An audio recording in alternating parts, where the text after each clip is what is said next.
Hello, everyone. Sue.oneschuk here, continuing the workbook lessons of A Course in Miracles. And we're continuing on with review 5 and lesson 175. And lesson 175 is God is but love, and therefore so am I. And the review is of lesson 159. I give the miracles I have received. God is but love, and therefore so am I. And 160 is I am at home. Fear is the stranger here. God is but love, and therefore so am I. So for today's lesson, again, I am going to read from the Year of Forgiveness book.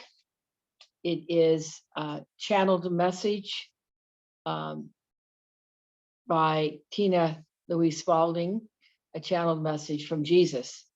And here's the message on this lesson from Jesus through Tina. Jesus says, "You are blessed beings indeed. I am the one you know as Jesus. You cannot be in fear and be connected to God. You cannot be in fear and know the truth of who you are. You cannot be in fear and not feel separated. So fear is your creation. Fear is a demonstration that you are believing something that is untrue. You are misinterpreting something, or you are off track. It can be all of those different things. Fear can also be generated by a mind that is trying to reconcile two irreconcilable beliefs. And this is why the phrase, God is but love, and therefore so am I. It is so important, and why it is being repeated over and over again. That's that statement, God is but love, and therefore so am I. You must realize that you are made in the image of God, and thus loving, creative, and self-expressive. You must accept that is what you are, so that you do not experience fear.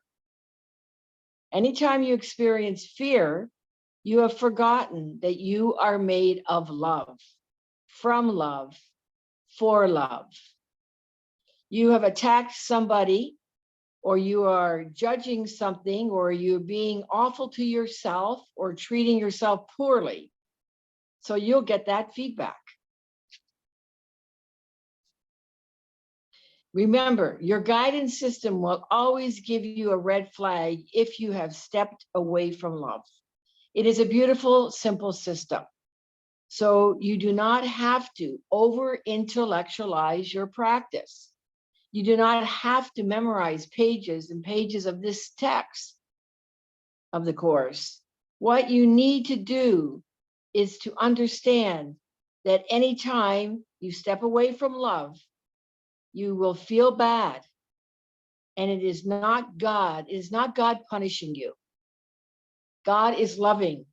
God is, in fact, not involved in this process with you.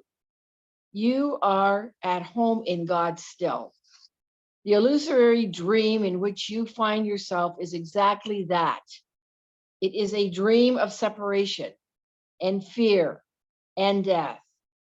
God has not joined you in that dream. Just as when your child goes to sleep and has a nightmare, or even yourself, you do not join in a nightmare with the child. You gently wake the child as kindly and lovingly as you can, and tell her everything is okay. It's something as well when you have a nightmare, or myself have a nightmare, wake up and realize it was just a dream. It's not real. That is all God does with you. That is all Spirit does with you. It wakes you up and says everything is okay. You have merely frightened yourself with your imagination. Your powerful creative mind has gone off on a tangent of fear and death, and you are believing the dream that you have created.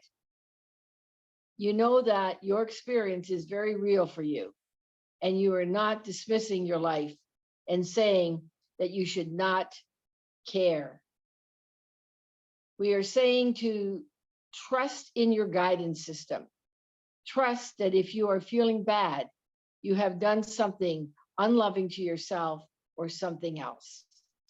And Jesus says at the end, I am the one you know as Jesus, and I will be with you again. So that's the reading from the year of forgiveness. And you know what I want to say further about the dream, because you know, reflecting on my own self, that I remember catching myself that you know, maybe the dream was upsetting, and in yourself you might want to notice that I was actually, when I woke up, I'm thinking about the dream, and found myself, or might find myself, trying to figure the dream out. Figure out, why did I do that in the dream? Well, I could have done something different. What caused that? And trying to solve the problems that in the nightmare, the dream that was a nightmare, or even another dream that's just about something that would go on in a day-to-day. Most recently, I've had dreams about traveling. But here's the thing. You wake up again, you remember the dream, and then you're sitting there after trying to figure the dream out. Well, that is what we're doing day to day as we are caught up in the world. When we are separated from God, that's exactly what we do day by day. And again, the Course is helping us to recognize that, you know, the only problem to be solved is that we believe that we are separated from God, which is not the truth. Because as this lesson says, God is but love, and therefore so am I. And it goes on to say, I give the miracles I have received. So again, it's to give over any of these illusions, any of this ill feeling that it speaks of here, that your guidance system, when you're not feeling in your peace, is to give it over to the Holy Spirit. And in the Holy Spirit, by totally giving it over, you'll be given a shift in perception. That's the miracle. That's the holy instant. When you have received that yourself, the miracle is you then give, because the miracle is a space of love, and you give that love to others. And again, the other lesson is I am at home, and fear is a stranger here. Again, when we're in fear, we're not in love, and we're disconnected from God. So God is but love, and therefore so am I. All right, that is lesson 175. Thank you again for being here. And please comment, like, share, and if you haven't already, please subscribe. And I look forward to being with you in the next video for lesson 176. All right, have a love-filled day. Bye for now. And as always, from my heart to yours, I extend much love to you. Bye for now.